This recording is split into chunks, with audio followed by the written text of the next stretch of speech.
For today's video ay mag-withdraw ng Gem Gala. So, second account po ito. Pipindutin po natin dyan yung 100 gems. So, kita nyo po may 100,000 na ako mahigit na gems. Pwede na siyang withdrawin. Pumunta muna tayo sa Met Wallet. And then, waiting lang natin yan. So, ito ay ginawa ko ulit. Pero may na-upload na akong ganitong tutorial. Ginawa ko lang ulit ito para sa mga nagtatanong daw ng password. Ay kayo po ang nakakaalam nun kasi kayo ang gumawa nun, hindi po ako.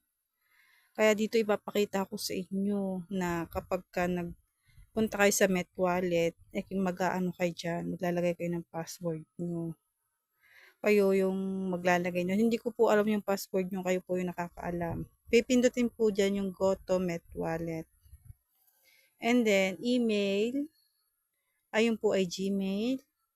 Punta tayo sa more option. Pag phone number po yun. Ang aking pipiliin po ay Gmail. Kaya yung email ang pipindutin ko at ilalagay ko dyan yung Gmail namin. And then, ang sunod naman ay next. Pag nailagay mo yung Gmail, i-next mo siya. Tapos, may darating na code sa Gmail, ilalagay mo yung code. And then, ayan ang sunod. Dapat naka-Philippines yan. Kung sa Philippines ka, naka-country. And then, dito, maglalagay ka na enter the password. So, yan po. Kayo po yung nakakaalam ng password, hindi po ako. Kailangan pa maglalagay ka dyan ng password sa Gem Gala ay may malaki, may maliit na letter. Then, meron din siya dapat na number para pumasok yung password nyo. So, dito tatakluban ko na lang kasi, syempre, password yan. Kailangan ng privacy. Kaya, nakikita nyo, nagbe-blurred sila kasi nga, tinatakpan ko yan. So, dapat hindi nyo kalimutan yung password nyo sa Gem Gala. Kasi importante yan. Pwede nyo siyang i-screenshot para hindi nyo malimutan. Pagkatapos nun, i-back nyo lang. Then, punta ulit tayo dito sa 100k gems. So, nakapag-create na tayo sa sa Met Wallet. Kaya pupunta tayo sa Met Wallet.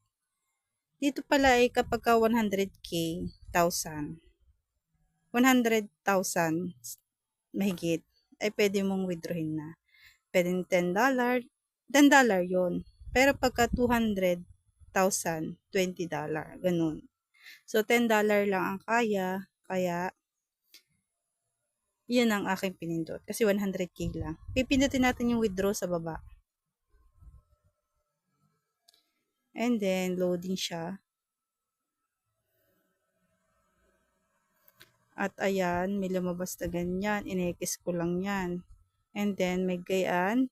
Go to Met Wallet. Ang sabi. E di, ang ginawa ko, pinindot ko lang din yan. So, click lang natin. Ayun, $10. Mapupunta daw sa Met Wallet. Yan.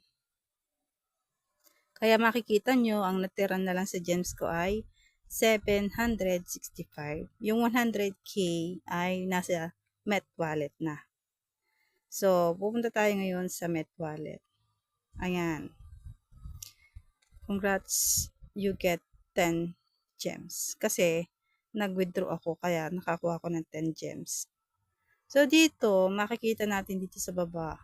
Ayan, complete siya. Pero, nasa Met Wallet pa lang siya kasi wala pa siya sa GCash. Then, dito, pipindutin natin yung ito. Yan, para mag-bind tayo ng GCash. So, diyan, may makikita kayo sa balance. Tapos, yung cash out, kung kita nyo, hindi pa siya green kasi wala pa siyang nababind na GCash. So, pwede pala dyan bank card, pwedeng e-pay. Pero gagamitin ko kasi GCash. Kaya, ayan, GCash ang pinindot ko. Tapos, confirm. And the next, pagka-confirm niyan, Siyempre, mag-fill up ka dyan ng mga about sa GCash. Yung first name mo sa GCash, middle name, last name, birthday, number, then continue, then confirm natin.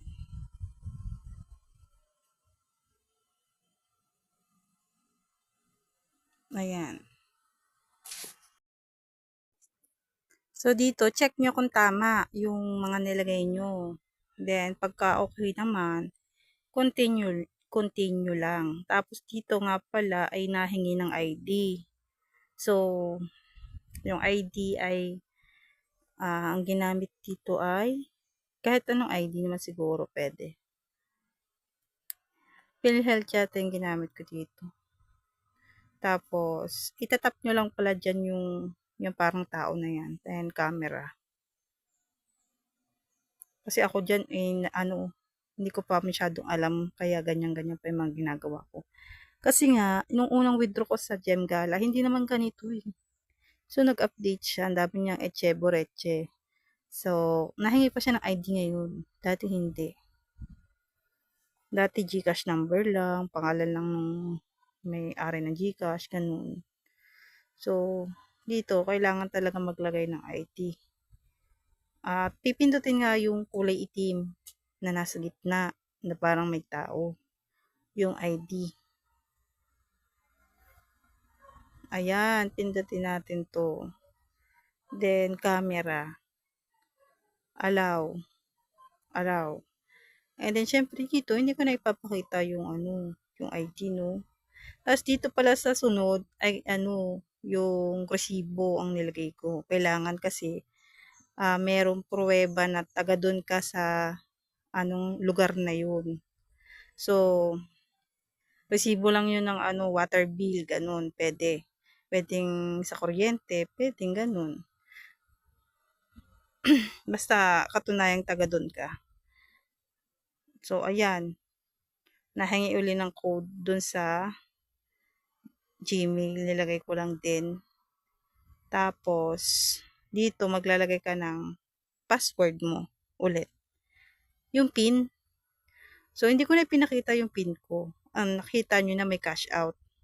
Kasi nga, naglagay na tayo ng password, ng Gmail, ng ID, ng resibo, ng mga pwedeng water bill, pwedeng kuryente, ganun. Basta nakapangalan sa'yo. Tapos pag nag-cash out ka, hihingin uli yung PIN na inilagay mo. Yun lang, ganun lang kadali guys. At ayan na nga, na-withdraw ko na siya. So waiting na lang ako. Hanggang 3 days ang pinakamatagal dyan. Pero make sure na darating nyo, kayo mag-alala. Kasi legit ang Gem Gala. So, sana naintindihan nyo yung aking tutorial ngayon. At kung nagustuhan mo ang aking tutorial, ay huwag mong kalimutan mag-like, mag-comment, and mag-share sa aking videos. Siyempre, don't forget to subscribe sa aking YouTube channel. At nag-upload ako ng mga tutorial about earning up at sa mga product reviews. At yun lang. Thank you for watching. Bye!